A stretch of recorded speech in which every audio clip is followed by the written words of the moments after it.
తిరుపతిని sports hub గా మారుస్తున్నామని SAAP chairman Ravi Naidu చెప్పారు. శ్రీనివాస స్పోర్ట్స్ కాంప్లెక్స్ లో 5 కోట్ల రూపాయలతో నిర్మించనున్న మల్టీపర్పస్ అకాడమీ భవన నిర్మాణానికి ఆయన భూమి పూజ చేశారు. జూన్ నాటికి నిర్మాణం పూర్తి చేస్తామని తెలిపారు. వెయిట్ లిఫ్టింగ్, మల్టీపర్పస్ హాలు, క్రీడాకారులకు వసతి గదులు అకాడమీలో ఏర్పాటు చేస్తున్నామన్నారు.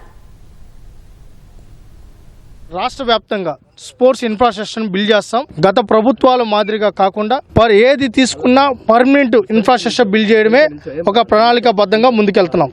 శ్రీనివాస స్పోర్ట్స్ కాంప్లెక్స్ ద్వారా అనేక మంది క్రీడాకారులు తయారై ఈరోజు జాతీయ స్థాయిలో అంతర్జాతీయ స్థాయిలో రాణిస్తున్నారు. గతంలోనే మనం చూసే కర్ణం మల్లేశ్వరి గారు ఒలింపిక్స్లో మెడల్ సాధించి ఈ రాష్ట్రానికి తెలుగు జాతి గర్వకారణంగా నిలబడ్డారు.